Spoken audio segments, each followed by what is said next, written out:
वो साल था 1990 का। ये दशक भारत के इतिहास में बहुत कुछ बदलने वाला था। ये वो दशक था जो भारत को कॉल सेंटर्स का हब बनाने की तरफ बढ़ रहा था। इसी दशक में भारत के सॉफ्टवेयर इंजीनियर्स दुनिया के दूसरे देशों में भी अपनी धाक जमाने वाले थे। इसी दशक में भारत आर्थिक मंदी से घिरा और बाहर निकला। इसी दशक में मंडल और कमंडल की राजनीति का विभाजन हुआ और इसी विभाजन से निकला बिहार की राजनीति का वो सितारा जो ऐसे चमका कि दुनिया उसकी कायल हो गई। और जब सितारे की चमक फीकी पड़ी तो ऐसी कि सत्ता में वापसी की चाहत बाकी की बाकी रह गई। 27 फरवरी 1990 का दिन था। बिहार में विधानसभा चुनाव के नतीजे आए थे। 324 विधायकों वाली विधानसभा में सबसे बड़ी पार्टी बनकर उभरा था जनता दल, जिसके पास सीटें थी 120। सीपीआई और सीपीएम के करीब 30 विधायक जीते थे। 19 विधायक जीते थे झारखंड मुक्ति मोर्चा के और कुछ निर्दलीय भी जीते थे, जिन्होंने ऐलान कर दिया था जनता दल को समर्थन देने का। अब वक्त था जनता दल में विधायक दल का नेता चुनने का, जिसे बिहार की गद्दी पर बैठाया जा सके और जगन्नाथ मिश्रा के बाद प्रदेश की कमान संभाली।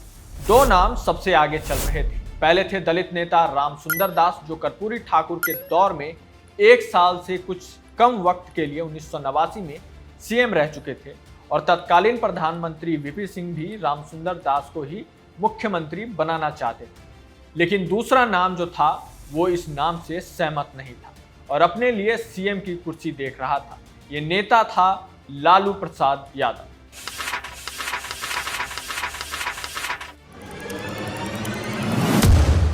जो मुख्यमंत्री बनने से पहले 1989 में बिहार के विपक्ष नेता रह चुके थे। लेकिन लालू यादव की कहानी ना तो 1989 से शुरू होता है और ना ही शुरू होता है 1990 से। ये कहानी शुरू होती है उससे भी कुछ वक्त पहले, जब 1977 में सरकार बनाने वाली जनता पार्टी टूटी और बिहार में कर्पूरी ठाकुर के नेतृत्व में जनता दल मजबूत हुआ।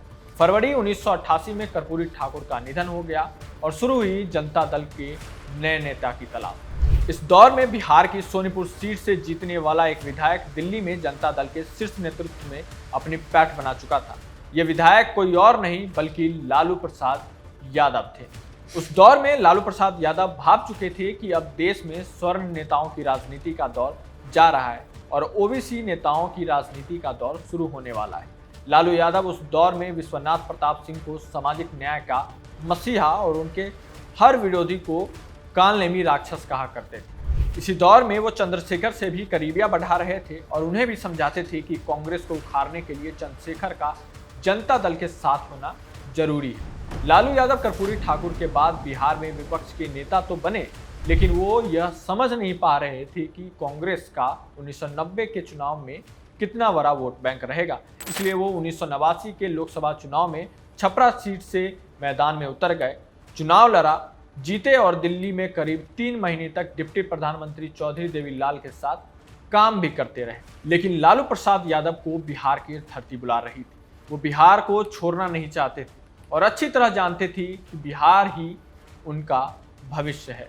अब वापस 1990 के बिहार विधानसभा चुनाव पर लौटते हैं, जहां इतिहास के पन्नों में लालू यादव का नाम दर्ज होने जा रहा था। 7 मार्च 1990 को वीपी सिंह ने 3 पर्यवेक्षकों को दिल्ली से पटना भेजा, जिनका काम जनता दल विधायक दल का नेता चुनना था।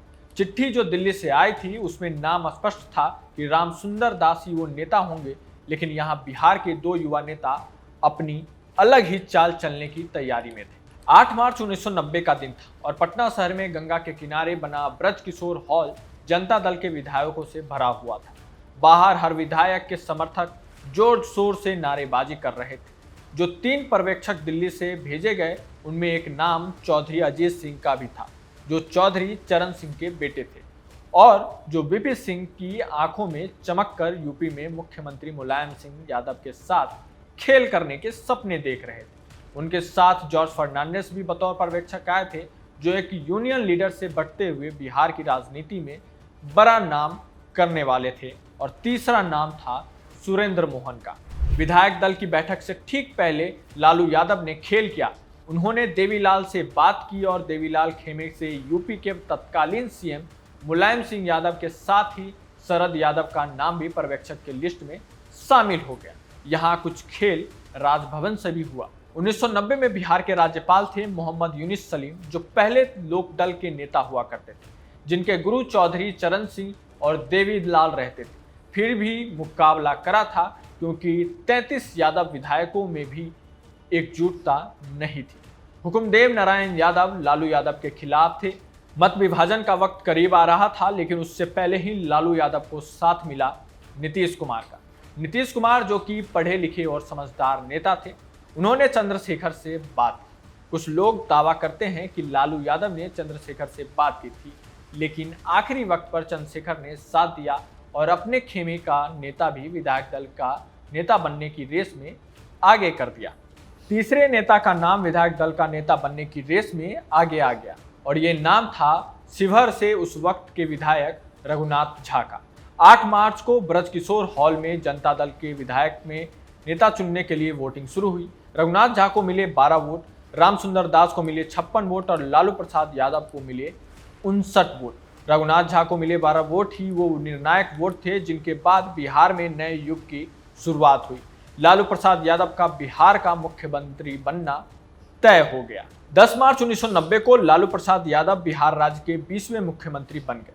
जाहिर तौर पर उनके पीछे नीतीश कुमार भी खड़े थे, तभी तो नीतीश कुमार ने विधानसभा में तेजस्वी यादव को भी डांट दिया था, ये कहकर कि तुम्हारे पिता को मैंने ही मुख्यमंत्री बनवाया था। क्या पता है आप लोगों का?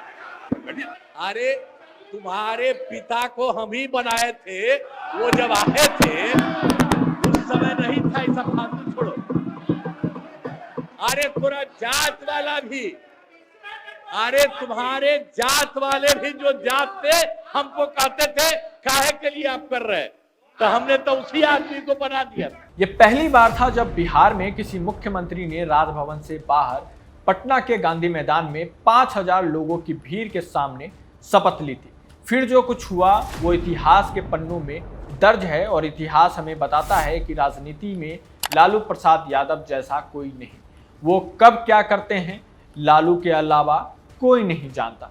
लालू प्रसाद यादव ने बिहार में वो काम किया जो पूरे देश में अलग था। 90 के जिस दौर में हरियाणा का गुरुग्राम और हैदराबाद आईटी हब बन रहे थे, जब बेंगलोर आईटी हब बनने का ककहरा सीख रहा था, तब लालू यादव बिहार में चरवाहा विद्यालय खोल रहे थे, ताकि चरवाहों के बच्चे भी पढ़ सके। लालू यादव को पहली बार मुख्यमंत्री बनाने में चंद्रशेखर और नीतीश कुमार दोनों ने ही पर्दे के पीछे से शानदार काम किया था। नीतीश कुमार और लालू यादव दोनों राम मनोहर लोहिया की राजनीति फैक्ट्री से निकले और सत्ता पर काबिज हुए। कभी लालू आगे नीतीश पीछे, तो कभी नीतीश आगे लालू यादव पीछे। लेकिन इतिहास गवाह है कि जब जब नीतीश लालू से पीछे रहे, लालू को सत्ता मिली, और जब जब लालू ने नीतीश से दूरियां बनाई, लालू यादव को परेशानियां हाथ लगी। जिस वक्त लालू यादव मुख्यमंत्री बन रहे थे, तब नीतीश कुमार केंद्र सरकार में कृषि राज्य मंत्री हुआ करते थे। जब वीपी सिंह की सरकार गिरी, तब नीतीश कुमार पटना तो पहुंचे,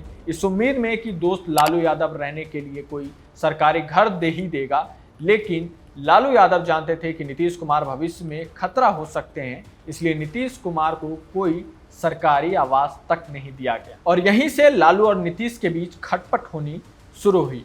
कहा तो ये भी जाता है कि लालू यादव ने नीतीश कुमार को समझा दिया था कि गवर्नेंस मुझे तुमसे सीखने की जरूरत नहीं है। इसी दौर में लालू प्रसाद यादव ने दिल्ली के बिहार भवन में भी नीतीश कुमार और ललन सिंह को बाहर निकलवा दिया था। 1994 में आते आते नीतीश कुमार और लालू यादव की दोस्ती खत्म हो चुकी थी। नीतीश कुमार ने लालू यादव को पटकनी देने के लिए जॉर्ज फर्नांडिस के साथ मिलकर समता पार्टी बनाई, लेकिन 1995 के चुनाव तक लालू यादव परिपक्व राजनेता बन चुके थे।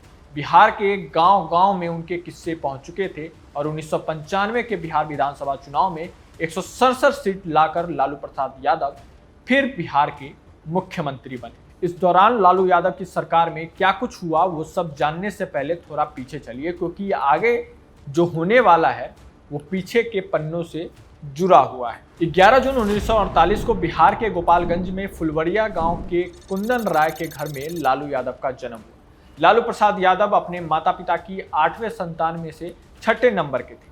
अपने मामा के साथ लालू प्रसाद यादव 1954 में ही पटना आ गए, और फिर 1966 में पटना के ही बिहार नेशनल कॉलेज में दाखिला लेते हैं। ये वही कॉलेज था जो जेपी आंदोलन के दौरान राजनीति का केंद्र बना हुआ था। जहां जयप्रकाश नारायण के साथ नीतीश कुमार जैसे राजनीति का ककहरा सीखने वाले लोग भी पहुंचा करते थे। यहीं से दोस्ती हुई थी लालू यादव और नीतीश कुमार की। 1967 में Lalu Prasad Yadav Patna university students union के महासचिव चुने जाते हैं, जो राजनीति में लालू यादव का पद या कहें कि पहला कदम था। फिर 1970 में लालू प्रसाद यादव पटना यूनिवर्सिटी में ही प्रेसिडेंट पद का चुनाव लड़ते हैं, लेकिन हार जाते हैं। फिर लालू यादव बिहार पुलिस भर्ती के लिए अप्लाई करते हैं, दौर में पीछे रह जाते हैं और नौकरी शुरू कर देते हैं पटना वेटनरी अस्पताल में क्लर्क की। 1974 में लालू प्रसाद यादव की शादी उस वक्त 14 साल की रही राबड़ी देवी से होती है। इसमें सवाल जवाब की जरूरत नहीं है, भारत में उस वक्त में कम उम्र में शादियां हो जाया करती थी। 1973 में लालू प्रसाद यादव अपनी क्लर्क की नौकरी कर रहे थे, लेकिन इसी दौरान पटना कॉलेज में छात्र संघ के चुनावों में तब एबीवीपी के सदस्य रहे और बाद में बिहार के डिप्टी सीएम भी बने सुशील कुमार मोदी लालू यादव से मिलते हैं और उन्हें चुनाव में खड़ा होने के लिए कहते हैं। अब कहा यह जाता है कि इस चुनाव में लालू यादव को उतरने के लिए उनका एलएलबी में बैक डेट में फर्जी तरीके से दाखिला कराया गया था और 1973 में Lalu Yadav Patna university student union के अध्यक्ष बन जाते हैं। 1974 में जयप्रकाश नारायण यानी जेपी का आंदोलन शुरू होता है, जिसमें लालू यादव भी कूद पड़ते हैं। 1975 में इमरजेंसी लगी, तब लालू यादव पर maintenance of internal security act यानी मीसा कानून के तहत लालू यादव को जेल में डाल दिया जाता है। 1977 में लालू यादव जनता पार्टी के टिकट पर बिहार के छपरा सीट से सांसद चुने जाते हैं और फिर 1980 में बिहार के सोनेपुर सीट से विधायक चुने जाते हैं। लालू यादव पर बिहार में विधायक रहते हुए ही चारा घोटाले का आरोप लगे। 11 फरवरी 1985 को बिहार के सीएम बिंदेश्वरी दुबे को सीएजी की तरफ से पत्र लिखा जाता है, जिसमें लिखा जाता है कि बिहार का एनिमल हस्बेंड्री विभाग बड़े फर्जीवाड़े में शामिल है, लेकिन तब इस पर कोई कार्रवाई नहीं होती। फिर 1990 में लालू यादव मुख्यमंत्री बने और बिहार में उन्होंने पिछड़ी जातियों और मुस्लिम वोटर्स का मजबूत गठजोड़ बनाने के लिए काम शुरू कर दिया। उन्होंने अपनी कैबिनेट में पिछड़ी जातियों और मुस्लिमों को तवज्जो देनी शुरू कर। राम मंदिर निर्माण के लिए रथ यात्रा पर निकले लाल कृष्ण आडवाणी को समस्तीपुर में गिरफ्तार कराया और मुस्लिम वोटर्स को अपनी पाले में लाने में कामयाब हो गए। साल बदल रहे थे, लेकिन 1985 में पशुपालन विभाग में जो गड़बड़ी हो रही थी वो बहुत बढ़ चुकी थी। साल 1996 आते आते बिहार में सरकार के पास डॉक्टर्स, टीचर्स, प्रोफेसर्स और दूसरे विभागों में सैलरी देने तक पैसे नहीं बचे थे। 27 जनवरी 1996 को चाईबासा में एनिमल हस्बेंड्री विभाग पर रेड के दौरान पहली बार आधिकारिक तौर पर घोटाले की एफआईआर दर्ज की जाती है। लालू यादव के काल में हुए इस घोटाले के चारा घोटाला का नाम दिया जाता है। बिहार में चारा घोटाला करीब 940 करोड़ रुपए का था, जो लालू यादव के मुख्यमंत्री रहने से पहले से ही चल रहा था, लेकिन लालू यादव को विधायक रहते हुए भी इसकी जानकारी थी, ऐसा कई बार दावा किया जाता है। सीबीआई जांच के बाद 6 चारा घोटाला केस में लालू यादव को आरोपी बनाती है। घोटाला सामने आया तो शरद यादव और रामविलास पासवान जैसे लालू यादव की पार्टी के ही नेता उनसे इस्तीफा मांगते हैं, लेकिन लालू इस्तीफा नहीं देते। 5 जुलाई 1997 को लालू यादव जनता दल से अलग हो जाते हैं और आरजेडी यानी राष्ट्रीय जनता दल का गठन करते हैं। 25 जुलाई 1997 को लालू यादव सीएम पद से इस्तीफा देते हैं। लालू यादव के इस्तीफा देते ही विपक्ष को चुनावों की सुगबुगाहट सुनाई देने लगी, लेकिन लालू यादव ने यहां भी विरोधियों को पटक नहीं दे दी। लालू प्रसाद यादव 28 जुलाई 1997 को अपनी पत्नी राबड़ी देवी को बिहार का मुख्यमंत्री बनवा देते हैं। तब राबड़ी देवी का समर्थन झारखंड मुक्ति मोर्चा और कांग्रेस ने भी किया था। 30 जुलाई 1997 को लालू प्रसाद यादव चारा घोटाले में सीबीआई कोर्ट में सरेंडर करते हैं और उन्हें जेल भेज दिया जाता है। इस दौरान भी लालू प्रसाद यादव रांची के रिम्स में स्पेशल वार्ड में रहते थे और बताते थे कि तबीयत खराब है और वहीं से पूरी सरकार चलाते थे। राबड़ी देवी के सीएम रहते हुए और लालू यादव के बैकडोर सीएम रहते हुए बिहार में 1 दिसंबर 1997 को लक्ष्मणपुर बाथे नरसंहार होता है, जिसमें 58 दलितों की हत्या कर दी जाती। ये नरसंहार लालू यादव के बिहार का मुख्यमंत्री रहते हुए 12 के हुए नरसंहार का बदला बताया जाता है, जिसमें 12 और 13 फरवरी की दरमियानी रात 37 स्वर्णों की हत्या कर दी जाती है। 1997 में लालू यादव से मुख्यमंत्री की कुर्सी गई तो वो फिर कभी मुख्यमंत्री नहीं बन पाए। हालांकि 2009 से 2013 तक लालू यादव पहले छपरा और फिर सारण लोकसभा सीट से सांसद जरूर रहे, केंद्र सरकार में रेल मंत्री भी रहे। केंद्र सरकार में रेल मंत्री रहते हुए भी लालू यादव और उनके परिवार पर लैंड फॉर जॉब स्कैम का आरोप लगे। लालू यादव और उनके परिवार पर आरोप है कि उन्होंने रेलवे में नौकरी दिलाने के बदले लोगों से उनकी सड़क के किनारे वाली या अहम जमीनों को बेहद कम दामों में या मुफ्त में अपने नाम करवा लिया। इस मामले में तेजस्वी यादव भी आरोपी हैं और ईडी इस मामले की जांच कर रही है। फिलहाल लालू प्रसाद यादव जेल से बाहर हैं, लेकिन बरी नहीं हुए हैं। वो हेल्थ ग्राउंड पर जमानत पर हैं। उनके बेटे तेजस्वी यादव नीतीश कुमार के साथ मिलकर 2 बार प्रदेश के डिप्टी सीएम रह चुके हैं और इस बार मुख्यमंत्री बनने का सपना संजोए हुए हैं। 2020 के विधानसभा चुनाव में लालू की सोशल इंजीनियरिंग का ही नतीजा था कि आरजेडी बिहार में सबसे बड़ी पार्टी बनकर सामने आई। इस बार आरजेडी को लग रहा है कि उसकी जीत तय है, लेकिन सियासी ऊंट कब किस करवट बैठे, वोटर्स का मन कब और कैसे बदल जाए, कहा नहीं जा सकता। जो लालू 1990 में सत्ता में आने के बाद 1995 फिर 2000 और 2005 तक लोगों के मसीहा रहे, वो सत्ता से बाहर है। नीतीश कुमार जिन्होंने 1990 में लालू यादव को सीएम बनवाया, उसके साथ उनके बेटे सत्ता का अल्प सुख जरूर भोग चुके हैं, लेकिन सच ये है कि लालू यादव का परिवार सत्ता संग्राम में अपनी पकड़ बनाए रखने के लिए जूझ रहा है। दोस्तों, अभी तक इस वीडियो में आपने लालू यादव के 1990 के बाद की पॉलिटिकल जर्नी देखी और समझी, और थोड़ा बहुत उनके बचपन और पारिवारिक ग्लिम्स भी हमने आपको दिखाया।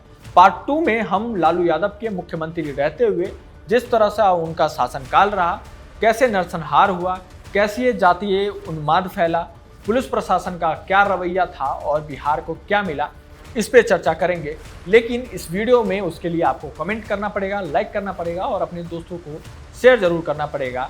आपको कैसा लगा ये वीडियो, हमारी मेहनत और हमारी टीम कैसा काम की, कमेंट करके जरूर बताएं। मिलते हैं अगले वीडियो में। मैं हूं आनंद, आप देख रहे थे अनकोट।